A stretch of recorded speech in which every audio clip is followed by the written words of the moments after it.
How's it going, everyone? I love to see the enthusiasm every time lawyers are introduced. I'm Stefan Dalal. I'm a blockchain lawyer and a builder in the space. I'm Hector Velez. Yeah, I'm a lawyer, been in the space for a while now, seen a couple cycles. And yeah, you see a whole bunch of new people come in every time, and different ways of thinking, different values come in, and love to see the whole industry progress and evolve. Yeah, my name is Jonathan Hernandez. Also a blockchain lawyer. Yeah. We've all kind of had the privilege of, over the past couple of years, being able to do this full time, and we sort of dedicate all our time to blockchain clients, which, I think most lawyers aren't able to do something they're passionate about. So I think I could speak for all of us that we feel very lucky and privileged to be able to do what we do. Yeah, absolutely. So collectively, we've worked in the blockchain space as lawyers for quite a long time. We've had the privilege of structuring and launching a lot of the world's leading DAOs and projects, and so we've had a lot of time to think about room for improvement. Before we talk about that, I do want to set the stage a little bit about the ethos of blockchain and sort of how we got to where we are today. So before I got into blockchain as a lawyer, I actually was involved in privacy and the open source movement going back 10 or 12 years ago, before privacy was even a thing. And I want to tell you a quick little story to sort of set up the ethos here. In 1991, here in Colorado, Phil Zimmerman released open sourced his code for PGP, Pretty Good Privacy, which became the world's most widely used encryption software for email. And he really sort of set the stage in what had been a growing movement in the open source software movement. Now, Phil, like a lot of other people in the space, really believed in the importance of encrypted information transfer, and this is the reason why he released PGP. Eventually what happened is the federal government launched an investigation into PGP and the release of this, what at the time was a very strong encryption, under the Arms Export Control Act, which was actually used to prosecute people who were weapons traffickers. So people who were exporting missiles or other sorts of weapons, and as applied to Phil's open source software code. And that, amongst other things, really propelled us in the community into a moment of really trying to understand what it is that we were actually trying to do with respect to privacy. So when people ask me, how long have you been in blockchain? I like to say quite a long time, 10 or 12 years, because it's that same privacy ethos that Phil was fighting for, that Linus was fighting for when he wrote the original Linux kernel, what Richard Stallman was trying to do in the late 70s and early 80s with GNU. We're actually all doing the same thing here with blockchain and in Web3. As Stallman likes to say, the free in free software is not free as in free beer, but it's free as in freedom. And blockchain in many respects, like in the privacy movement, is really about securing encrypted information transfer, whether that happen to be moving value around or other information around. So I want to set the stage there. With that, let's talk a little bit about DAOs and what exactly it is that we're trying to do here when we talk about building DAOs and building community. And one quick note, although we're lawyers, we're really speaking to you here as community members. Don't take anything we say as legal advice. And we also don't know it all. We're all just like you. We're members of the community trying to build this thing together and trying to iterate on ideas.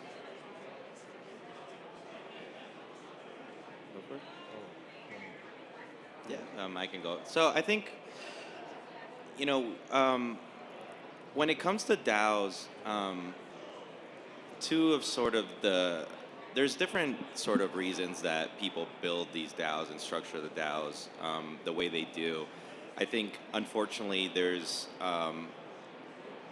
we've come to the point in the space where there are DAOs that are large enough that other communities feel the need or feel like the right thing to do is just kind of copy and paste what they've done.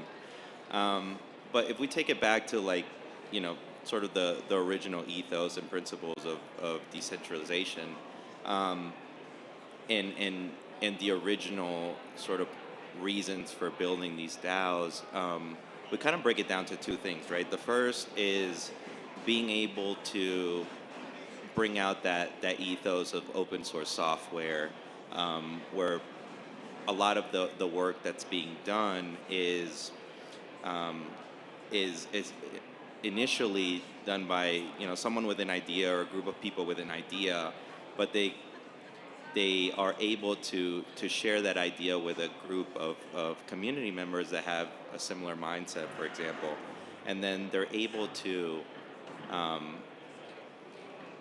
give these people who are building on this base layer the confidence that this base layer is something that they can dedicate time and effort to, um, and it won't change, it won't take away their ability to use the tools that they build on it, um, unless the community as a whole comes to consensus and says, hey, this is how this base layer should evolve. So I think that's like one of the principles behind building DAOs. The other is, of course, um, legal risk mitigation, which is generally what people come to us about. But high level clients are always concerned about securities risk, regulatory risk, tax risk.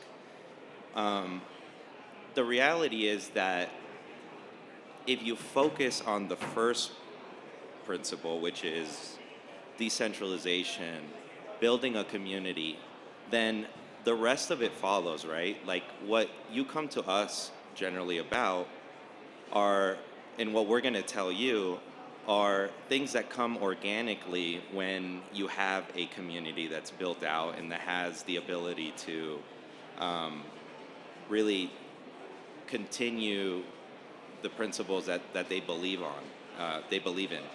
And so I think something that we wanted to sort of come up here and discuss a little bit is that we've seen in the space, like Stefan said, we've sort of been involved with, collectively like hundreds of token launches and DAO setups, and we've seen a sort of a lean more towards prioritizing the legal structure and the wanting to mitigate the legal risk.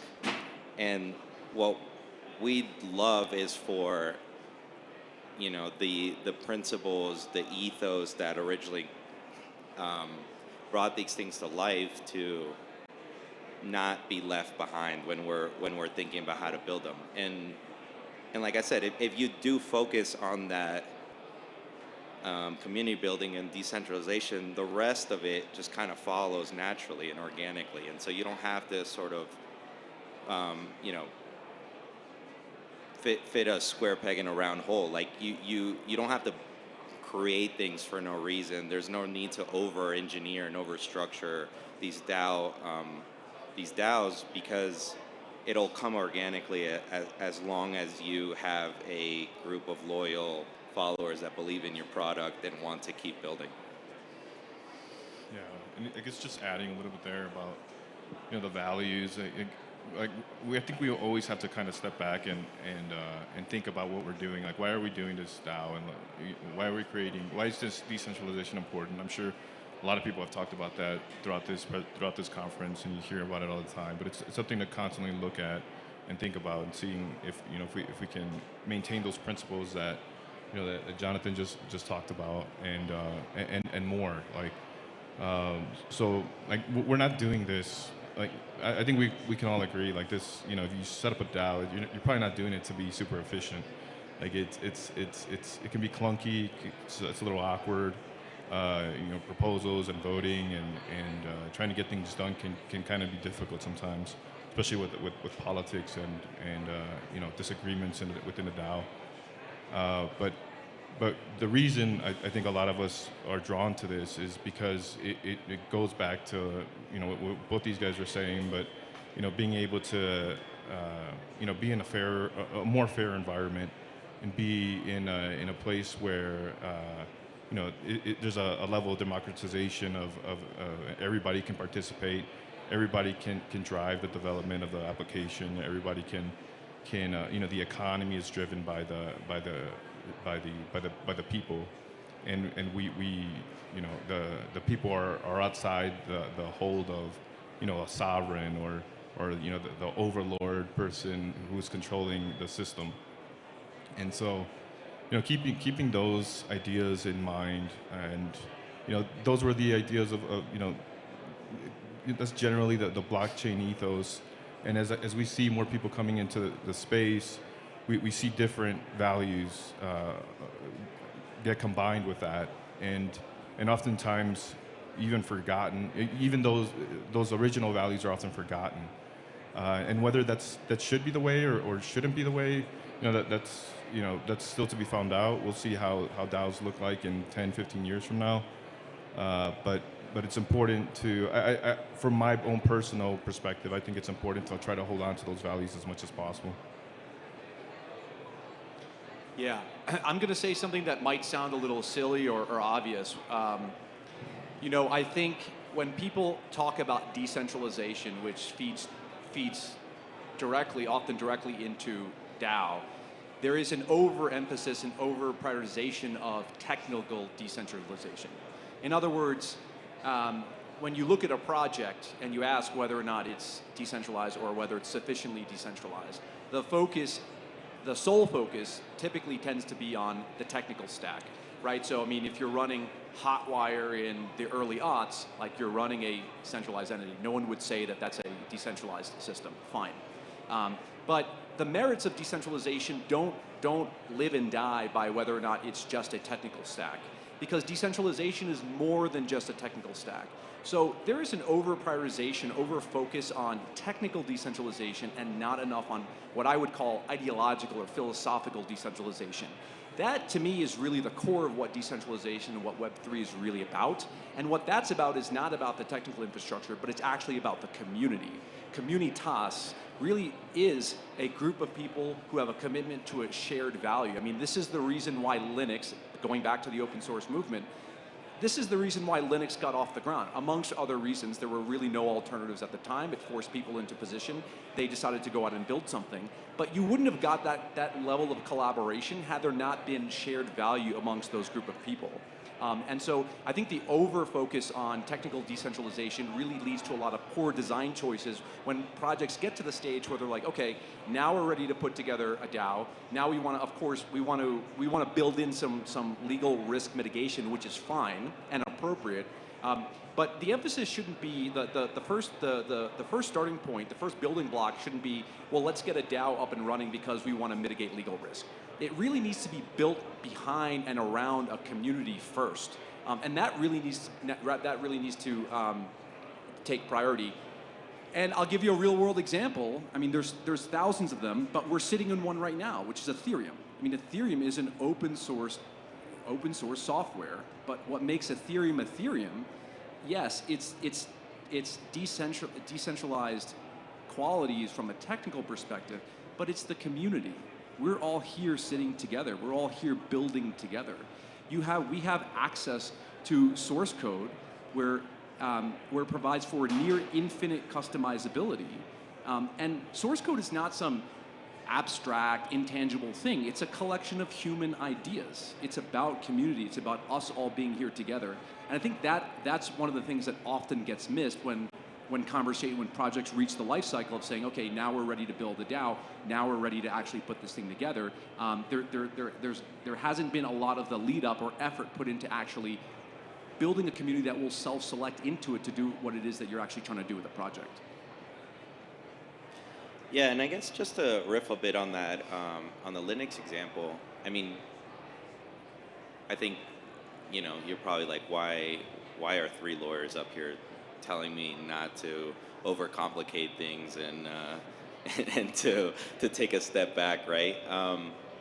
The reality is that, we, like I said, we have the privilege of seeing a ton of these things get launched all across the space, and so as opposed to someone who is, for example, just at one project, we kind of see a variety of different philosophies, personalities, whatever you want to call it across the space.